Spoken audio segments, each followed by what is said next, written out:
자, 이제 여러분들에게 마지막으로 내년부터 시작될 이 성경 통독에 대한 광고를 여러분들에게 하게 됩니다. 아니, 광고? 신앙적 권면이라고 하는 게 좋을 것 같습니다. 조금 특별한 방식으로 우리들이 운영을 하게 되는데 기억하셔야 될 것이 혹시라도 중간에 탈락하는 분이 없도록 성경 권면로 이렇게 딱딱 끊어질 수 있게 되어 있습니다. 또 365일 성경 통독을 하는데 일주일 내내 성경을 읽어가는 것이 아니라 6일 동안 성경을 읽고 혹시 놓친 분들을 위하여 다시 도전할 수 있도록 주일에는 몰아듣기 6일치분을 함께 듣고 갈 수 있습니다.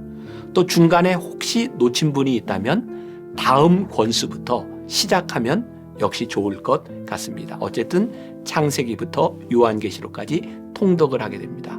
또 하나 여러분들에게 아주 권면하고 싶은 것이 있는데 여러분들 혼자 통독으로 그치는 것이 아니라 하루를 지나가면서 여러분들 공동체에서 공동체 성경 읽기를 할 수 있으면 참 좋겠다는 생각이 듭니다.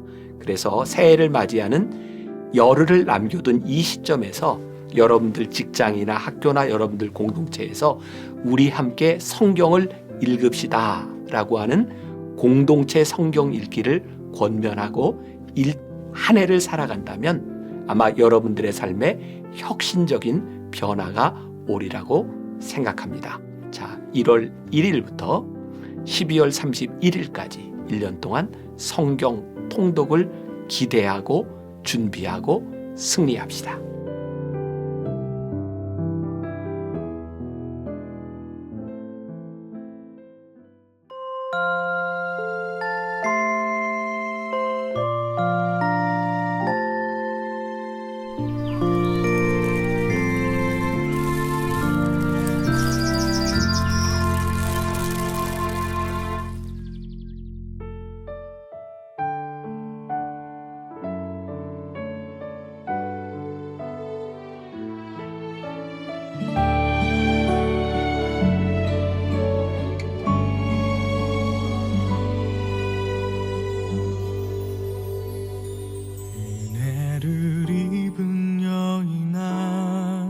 기뻐하라.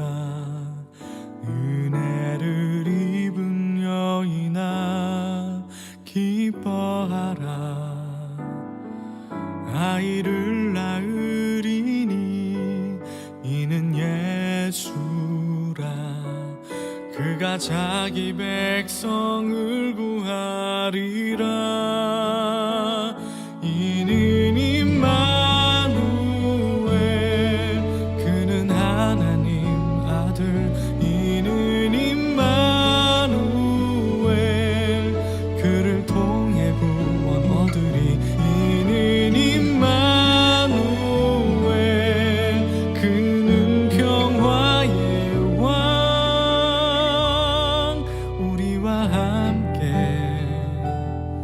계시는 하나님 예수 그리스도.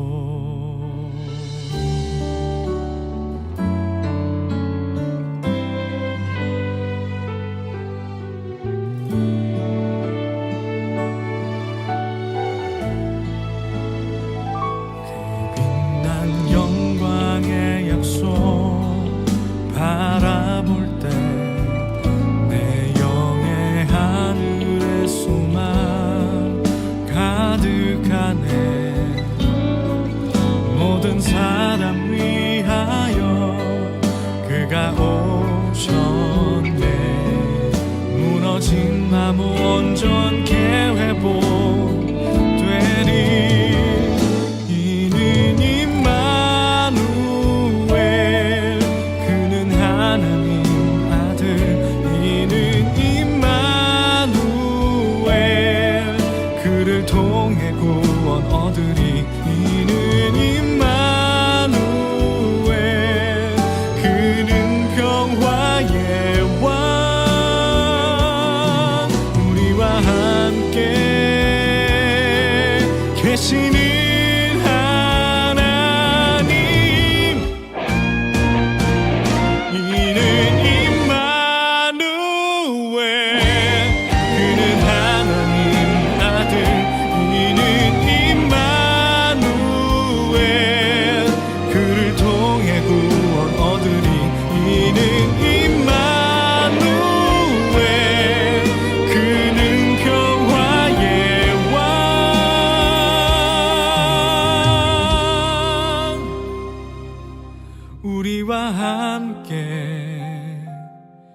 계시는 하나님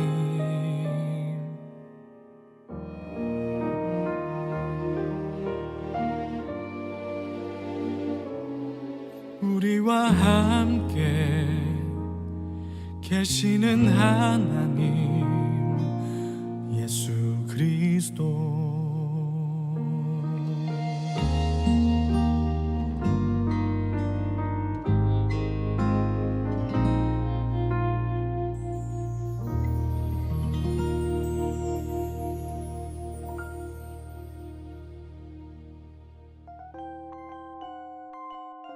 주님의 탄생과 우리의 거듭남.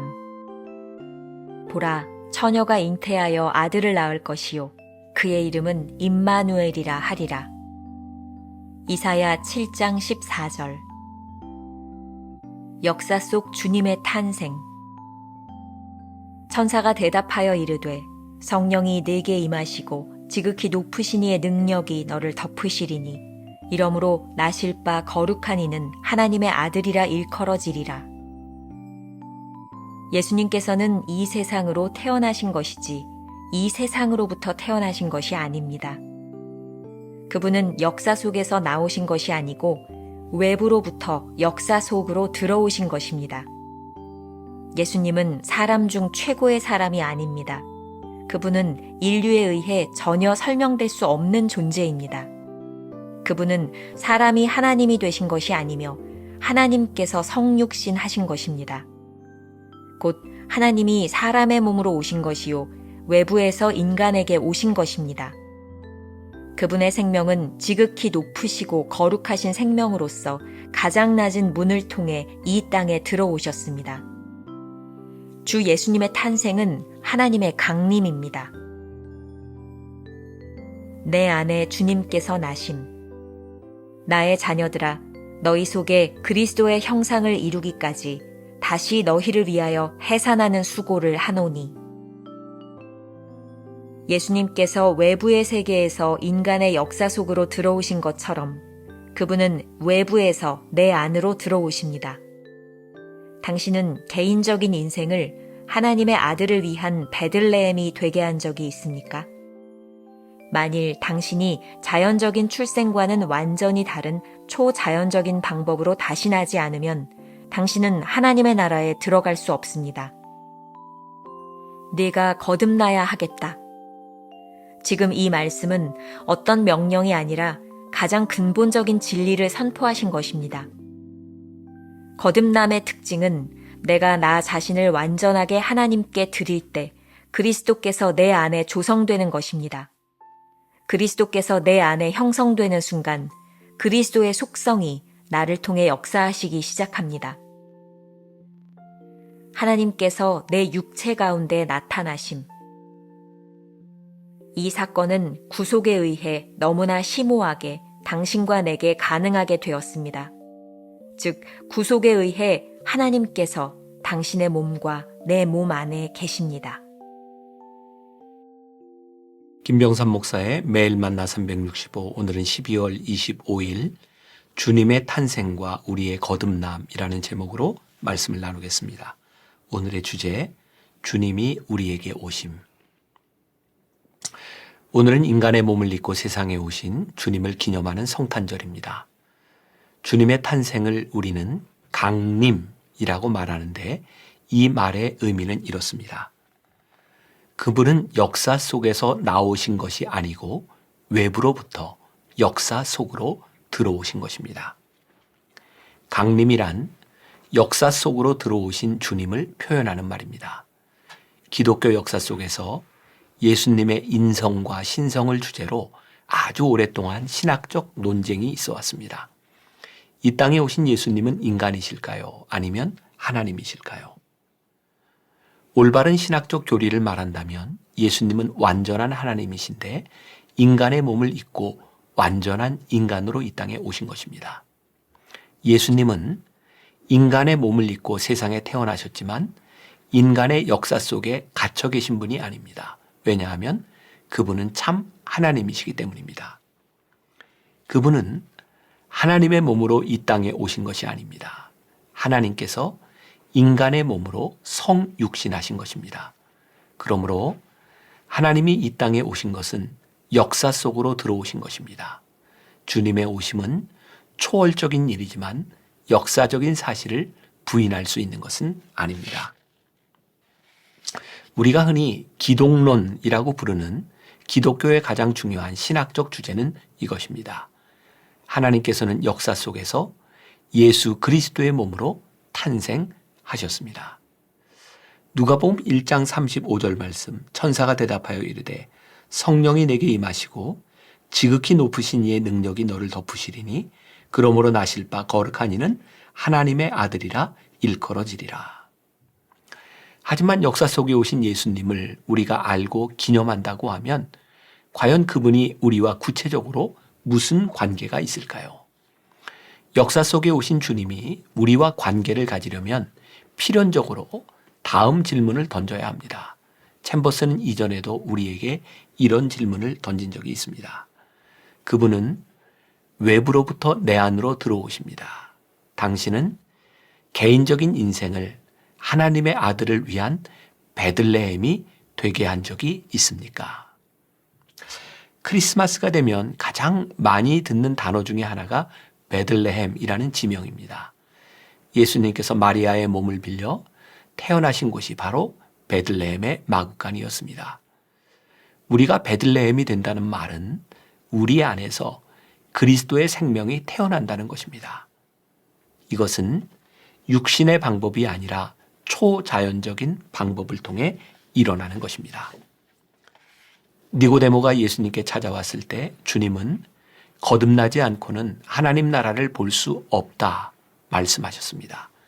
니고데모는 육신적인 방법을 생각하니 이것을 도저히 이해할 수 없었습니다.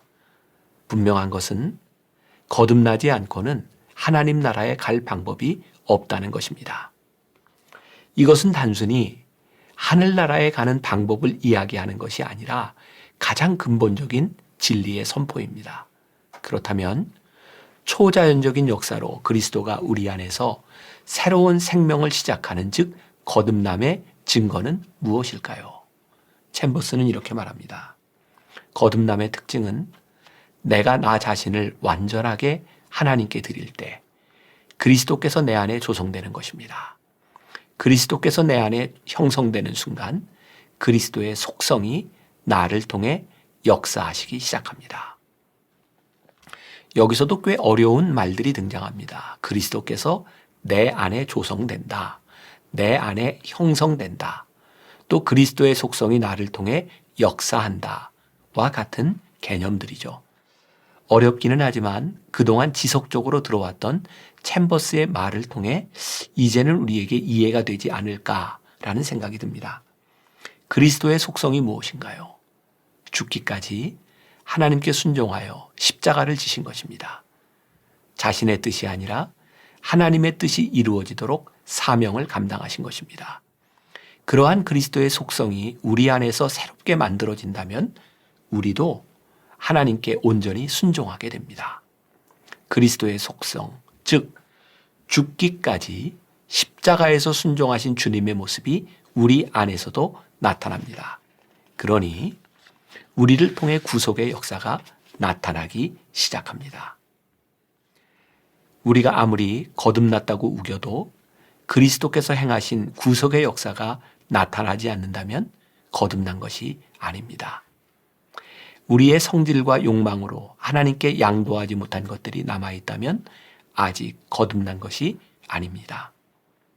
거듭남이란 우리가 어떤 완전체가 된다는 의미가 아닙니다. 온전히 순종하기 위해서 내 안에 내적 싸움이 시작되었다는 것입니다. 하나님과 씨름하는 것이 아니라 새로운 의지로 하나님 앞에서 악한 것들과 씨름하기 시작했다는 것입니다.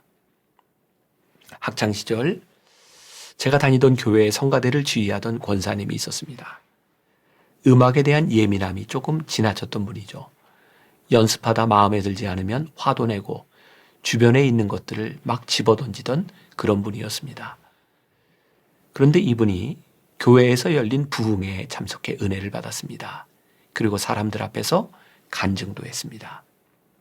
어느 날 제가 참 인상적인 장면을 목격하게 되었는데 이 지휘자는 은혜를 받았지만 성가대원들은 전부 은혜를 받은 것이 아니었죠. 늘 일어나던 상황이 벌어진 것입니다. 예전 같으면 그 상황에서 화를 냈어야 하는데 그 지휘자는 밖으로 급히 뛰어나갔습니다.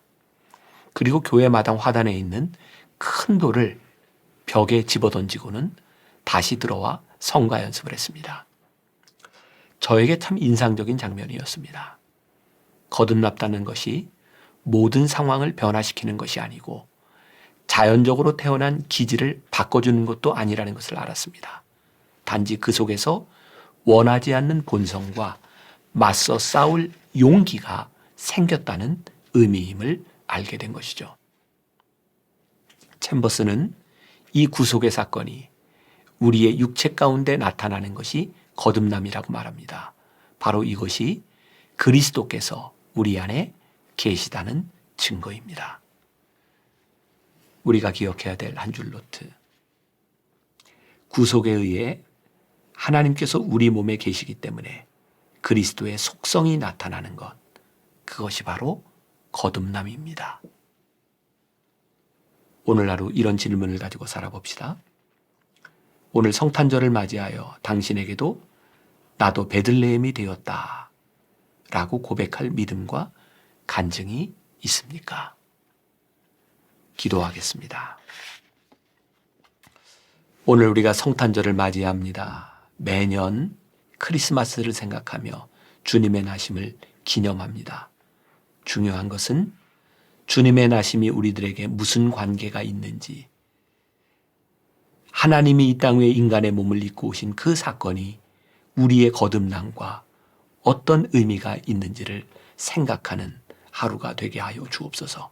거듭남이 우리를 완전하게 만드는 것이 아니라 거듭난 우리 가운데서 하나님의 속성이 우리 안에 계실 때 불의한 일과 싸우며 성령과 대적하는 것과 싸우는 것이 거듭남이라는 것을 깨닫게 하여 주시사 오늘 우리 안에 주님의 생명이 있는지 새로운 의지가 시작되었는지를 깊이 물으며 묵상하며 지나가는 귀한 날 크리스마스가 되게 하여 주옵소서. 예수님의 이름으로 기도했습니다. 아멘.